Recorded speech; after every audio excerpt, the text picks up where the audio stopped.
سلام سلام حبيباتي، واش راكم؟ ان شاء الله تكونوا كامل بخير ومهنيين. اليوم ان شاء الله جبت لكم وصفه تاع كروكي سنيوه، يوجد بالخف، سهل ماهل، مقادير بسيطه وطريقه ولا اسهل. انايا كنت رايحه زياره، راح نشوف ماما، يما لا قلت علاه ما ندير لهاش كروكي سنيوه هي تحبو مع شويه نتاع التاي ونديرو فيها قاعده الله الله. اما لا انت ثاني تقدري ديريه لوليداتك، ولا ديريه وانت رايحه زياره، ولا ديريه لضياف الغفله كيما تحبي. قبل ما نبداو في مقادير الوصفه نقول لك فضلا وليس امرا ما تنسينيش بسبسكرايب وجام وكومنتير باهي كيما نتيا. ونبداو على بركه الله. راح نحتاجو 2 بيضات كبار ولا 3 بيضات متوسطين. انا درت 3 بيضات متوسطين مع كاس نتاع السكر مع رشه نتاع الملح و2 مغارف نتاع القهوه نتاع لافاني بودر ولا ليكيد ولا ديري واش تحبي.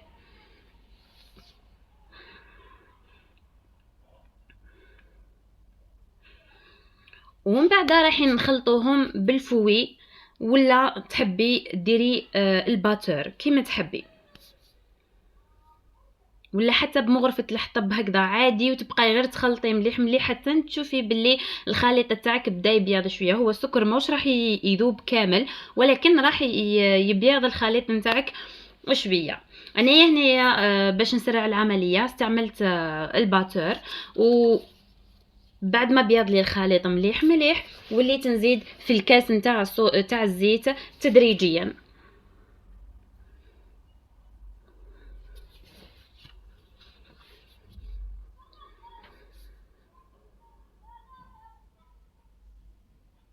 الزيت راح نزيدوه على دفعات بشويه، نزيدو نخلطو مليح مليح، نعاودو نزيدو نخلطو مليح مليح حتى يختار لي هذاك الخليط مليح مليح.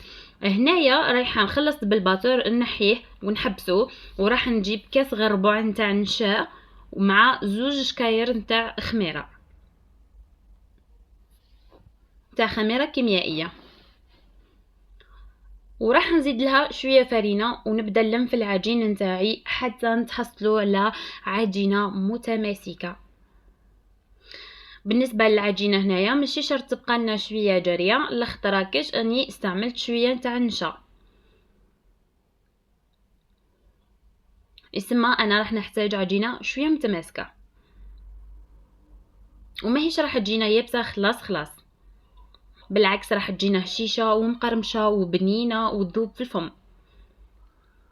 بعد ما لميت هذيك العجينه جبت السنيوه اللي راح نستعمل فيها. انا هذه الكميه استعملتها في سنيوه نتاع 30 على 40 سنتيم، دهنتها بالزيت كيما راكم تشوفوا.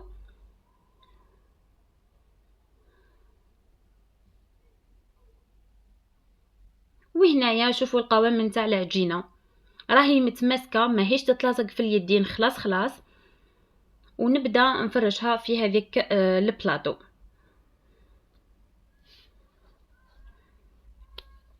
ناكد لكم باللي العجينه نتاعنا ماهيش يابسه، راهي متماسكه برك.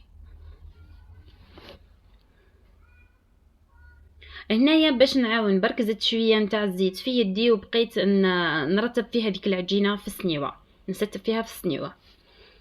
وهنايا راح نلوحوها الطيب على درجه حراره 180 درجه. راح نطيبوها في الرف الوسطاني. مده الطياب مش راح تدي لكم اكثر من 20 دقيقه. راح نطيبها من تحت ونزيد نحمرها شويه من فوق.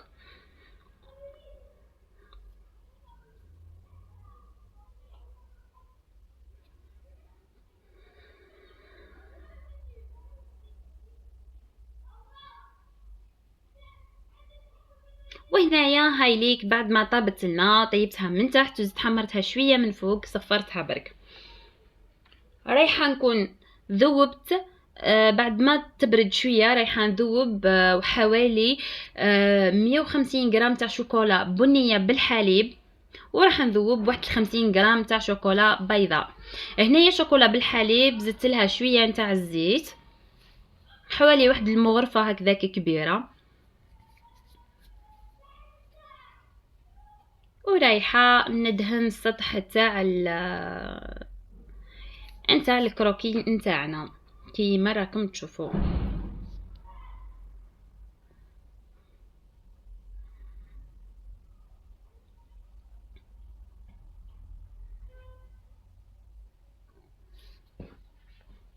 خطوات بسيطه اقتصاديه. وهنا تقدري ما تستخدميش الشوكولا، تقدري ديري شويه معجون مع شويه كاوكاو، ولا شويه معجون مع شويه نواه كوكو وفرات.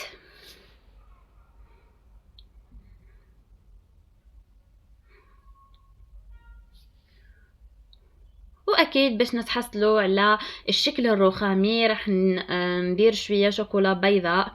ثاني قلت لك مش بزاف، حوالي 50 غرام تاع شوكولا بيضاء، وراح نزيد لها شويه نتاع الزيت. هنايا من الاحسن انه ما نخشنوش الطبقه تاع الشوكولا باش تجينا طبقه رقيقه ومليحه وما تجيناش يابسه في فمنا. وبالنسبه لكميه السكر اللي استعملتها في العجينه نقدروا نقصوا منها. اذا كنا ما نحبوش الحلاوه بزاف ولا ماناش حابين نديروا حاجه حلوه بزاف، نقدروا نديروا حتى نص كاس تاع سكر عادي. وهنايا اكيد هذه اللقطه المعروفه والمشهوره تاع الرخامه بالعود تاع الكيردون، ونخطوها هكذا وخلاص. صراحة هو شكل جميل مع طعم ولا أروع، سواء مع الحليب ولا بنينة ما شاء الله.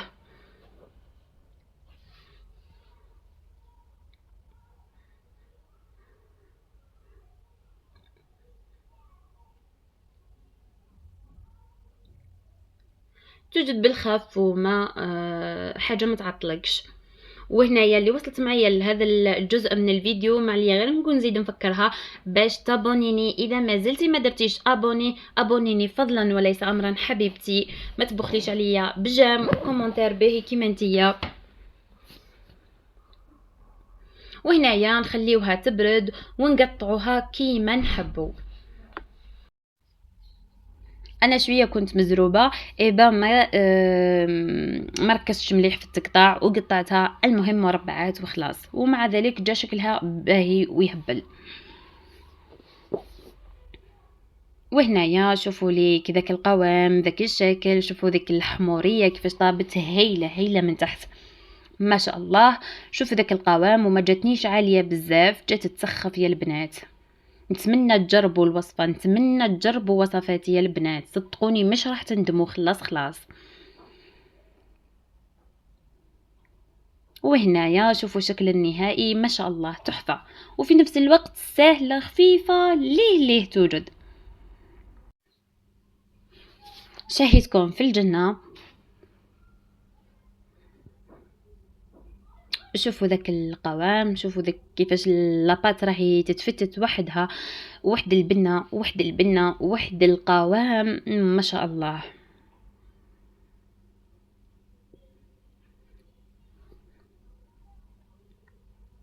جربوا وصفاتي البنات، والله ما راح تخسروا حاجه، بالعكس راح تستفادوا بزاف.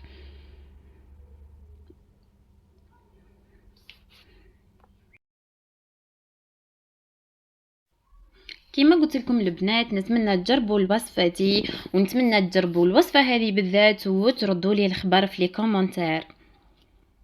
ودكا وصلنا لنهايه الفيديو. شوفوا ذاك الشكل، شوفوا ذاك الجمال يا ما شاء الله. وصلنا لنهاية الفيديو.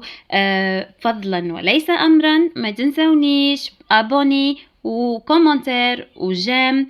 من فضلكم البنات الجام راهي تعاون بزاف الفيديو باش يطلع، ما تبخلونيش. ما عليا غير نقول لكم أن تهلاو في رواحكم ودمتم سالمين. مع السلامة حبيباتي.